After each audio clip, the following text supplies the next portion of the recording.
those that believe the perfect heist lies in the preparation.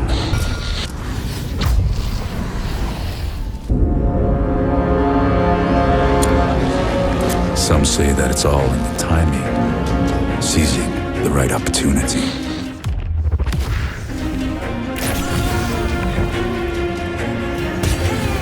Others even say it's the ability to leave no trace behind, be a ghost.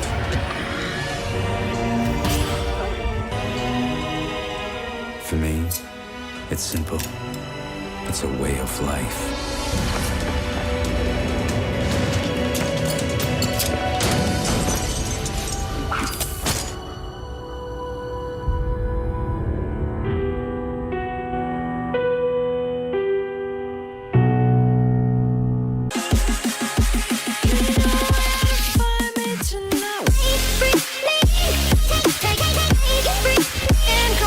Hey, what's up guys? This is Toby from the Master Box Show and I hope you're having a wonderful day. Master of the Shadow Arts, that is the theme for today's build. I wanted to make a stealth archer that doesn't rely on any spells or any spell slots or the conventional darkness devil sight combo that's been done 1,000 times already. A type of build that can reposition anywhere in the map and have the ultimate mobility like no other class in the game, picking off their targets without a care in the world, be an unreachable menace in the battlefield, a true monster among all creatures of the darkness. This build is perfect for your solo challenge runs, or better yet, the phantom archer of your party. You know me guys, I love my sneaky builds. This is our third sneaky monster in our build series, and it's certainly among one of the deadliest. Without further ado, I present to you the Scoundrel. Enjoy. Alright, here we are now guys in a character creation screen. This is where we will be building the foundation of our Scoundrel build for today. Before we start, the races that I'll be mentioning are just for optimization. We'll be using an origin character in order for us to show that it is pretty viable with any sort of race that you like. That being said, we're gonna start off with the races. We're gonna be selecting from the elf and the half elf. Both of these races have the same race feature, such as dark vision as well as fey ancestry that gives us advantage on saving throws against charmed and sleep. And the only difference is that the half elf has civil militia, which gives us proficiency in spear, pikes, halberds, and glaives, as well as armor proficiency in light armors and shield. While the elf has the elven weapon training that gives us proficiency in longsword, short bow, and long bow. I prefer going with the elf just for the sub-race feature of the wood elf, giving us fleet of foot. Our move speed will be increased by 1.5 meters. If you want to go with the half elf, you could go with the wood half elf version that also has fleet of foot. Now for the classes, we'll be taking the most powerful class in the game, which is the fighter, giving us an action of second wind. We can draw our stamina to heal ourselves with just the cost of our bonus action. For the fighting style, we'll be grabbing archery. This will give us +2 bonus to our ranged weapon attacks. For the backgrounds, there are two backgrounds that are powerful for the build, which is the criminal and the urchin. The skills of the urchin will give us sleight of hand and stealth, while the criminal will give us deception and stealth. The most important thing that we really need here is the stealth. For the abilities, most likely it will look like this. We will be prioritizing dexterity, constitution, and wisdom. Dexterity will be our top priority. This will affect the effectiveness of our ranged and finesse weapons, as well as our initiative and AC. Constitution will be our second, giving us the stamina and physical endurance, as well as our HP. This will also prevent us from breaking our concentration, especially when we are using our concentration heavy spells. Finally, for the wisdom, that will scale the abilities of our subclass later on in our build. If ever you guys have the chance to grab the hair from Auntie Ethel, I highly advise you dump it to dexterity, pushing our dexterity from 17 to 18. If not, you can just remove points from dexterity and just set this up to 16. Now I'm gonna be showing you guys how we put some levels or set some levels on our Scoundrel build. We're gonna start off and level up our fighter class and unlock the action surge, giving us an extra action when used on this turn and replenishes every short rest. Level 3 is the level that we will be unlocking our first subclass of the build in the form of the champion. We're just gonna be needing the subclass feature, improved critical. The number that we need to roll a critical hit while attacking will be reduced by 1. And what's interesting about this is that we will be stacking as much critical modifiers as we can for this build, making its effectivity so much better. As early as level 4, we will be introducing our second class to the build in the form of our monk. This will be our bread and butter build that we will be focusing most of our levels toward the second act because of the amazing subclass that we'll be unlocking later on. You will be having a Fury of Blows and a few key charges for an amazing spell that we will be using later on the build. Level 5 and still focusing on our monk class, we just unlock a few actions of the monk such as like the Step of the Wind, Disengage, Dash, and a few Patient Defense, but not too exciting yet, and we will be proceeding to our next level. Now level 6, it's about to get really interesting because we unlock a subclass that we'll be needing for the build in the form of the Shadow Monk. So that means the Way of the Shadow. We'll be unlocking our Shadow Arts Hide, basically giving us the ability to go to stealth whenever we attack our enemies with just the cost of our bonus action. Another really powerful Shadow Art that we'll be having is Pass Without a Trace. Most people don't realize how powerful this stealth skill is. It gives us a whopping +10 bonus to our stealth checks until long rest with just the cost of our 2 key points. We will not be using darkness and dark vision for this build because that is quite redundant already for any stealth build character. Another useful thing that we'll be having is the Minor Illusion, giving us the ability to lure in targets to specific locations. Level 7, while still focusing on our Shadow Monk class, we'll be taking our feat of the build and certainly grabbing Sharpshooter here. Our range attack will deal additional 10 damage. Level 8, still on the Monk class, we'll be unlocking our class feature, which is our double attack or our extra attack, giving us a chance to attack twice in a single turn, and a really useful class action, which is the Cloak of Shadow. We are able to go invisible for 10 turns. Level 9, while still focusing on the final level of our Shadow Monk, we unlock our action, which is the Shadow Step.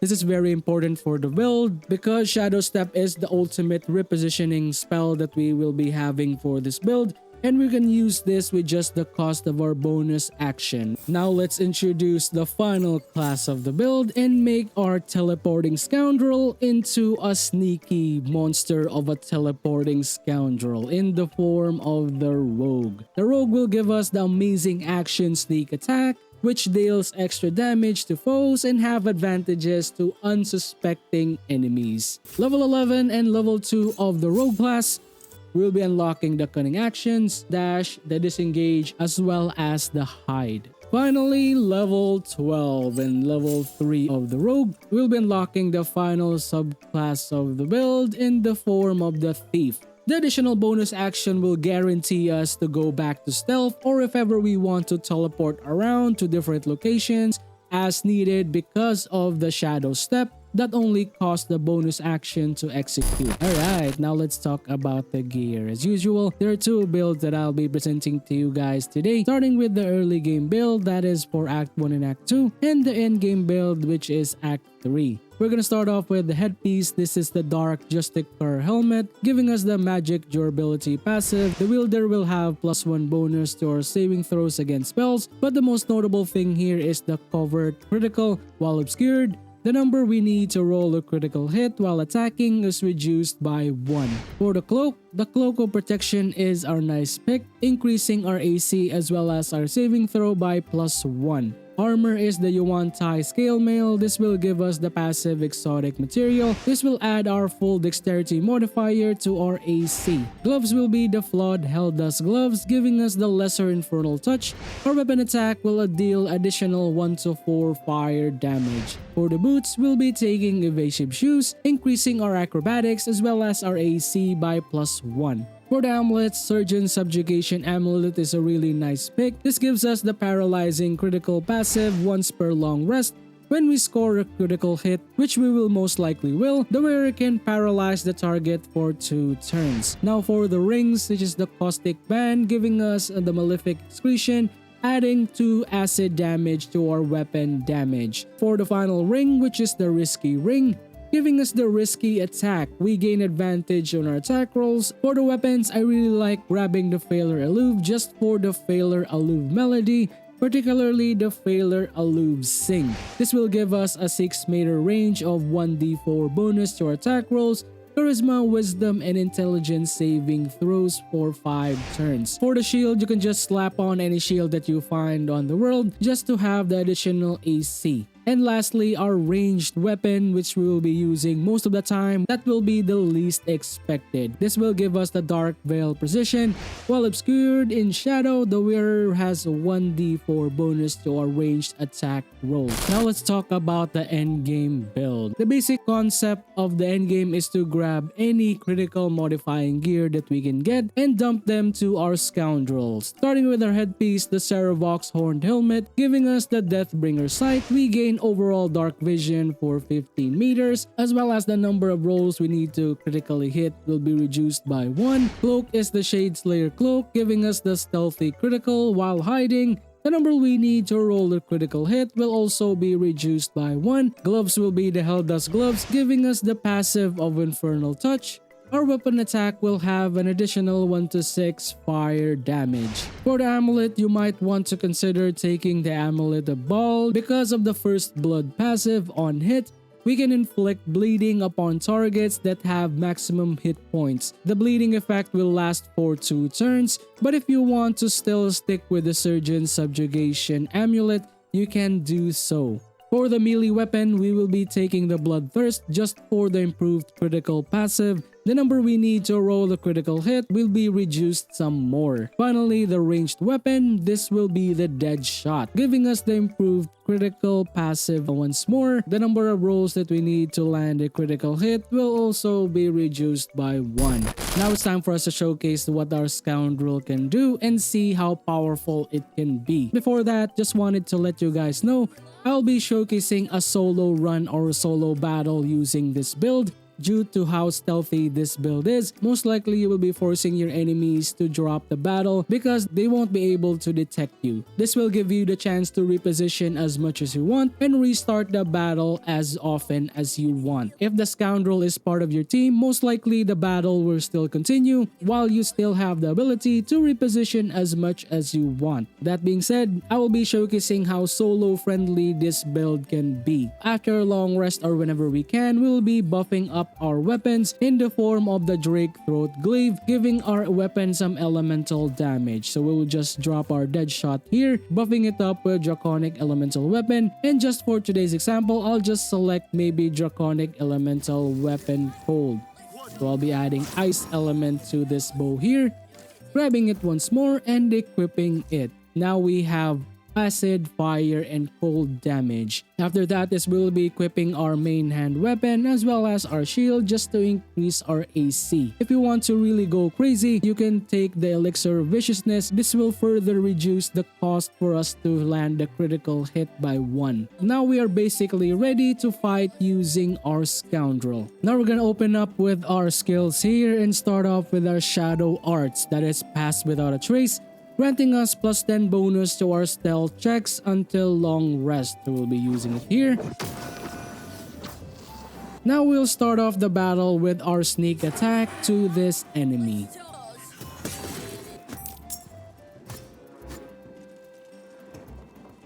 Time for us to act once more and we'll be using another sneak attack to this enemy right here.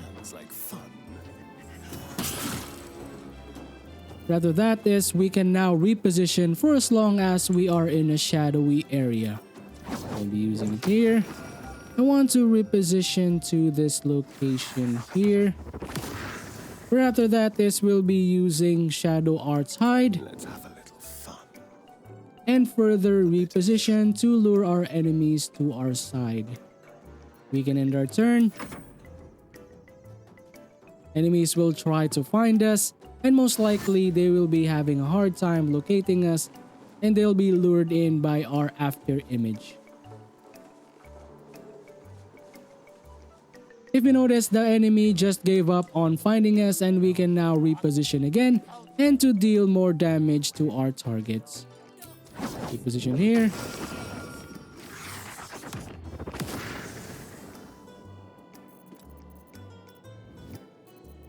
After that, try to use a sneak attack and deal damage. You sort of fight. Commence another fight once more, and most likely we'll be doing this most of the time.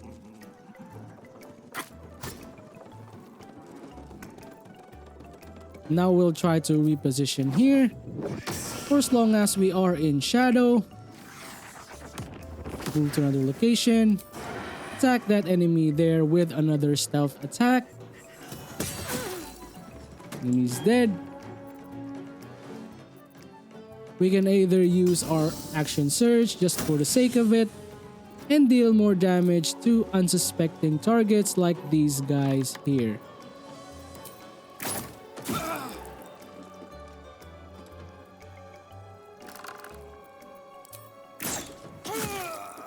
Dead. Now use our hide once more. Reposition to another location so that they can detect us. Trying to look for us. Now we can attack once more. We can try to deal some damage to this opponent here. Have a crit. Attack once more. Teleport to another location. Maybe here. Use another Shadow Art hide. Reposition. And we can now successfully end our turn.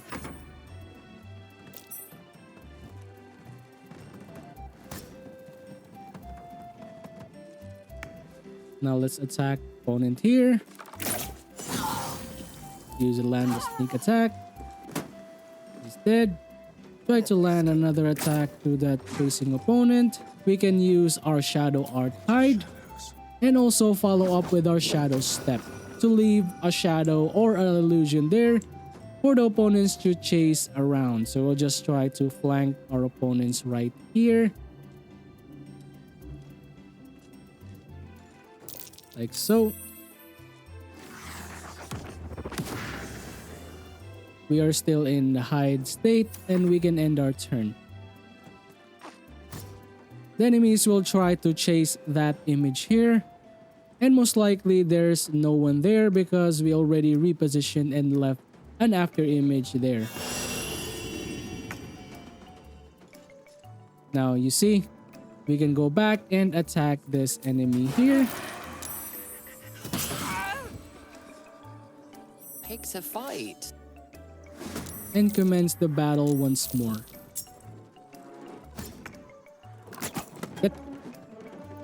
And that's it, guys. Thank you for watching the Scoundrel build. This is a perfect build if you want to play it solo or much better in a group setup. Can reposition anywhere and be the most stealthy character that you have without exploiting the darkness and devil's sight combo. Anyway, would love to know what you guys think about the build, including your questions and clarifications in a comment down below. Shoutouts for all the people who subscribe and keep supporting the channel. I really appreciate you guys for all of the amazing support. And for all the people who have subscribed yet, thank you for watching my videos and I hope I earn your subscriptions in the future. But if I earn it today, please don't hesitate to hit that subscribe button. It really helps me out a lot. If you want to support me directly, please consider joining our D20 Rollers Club by hitting the join button or maybe Patreon. Either way would be amazing. Finally, that's it for me. Hope to see you soon on the next Master Box Show. Peace out. Bye guys.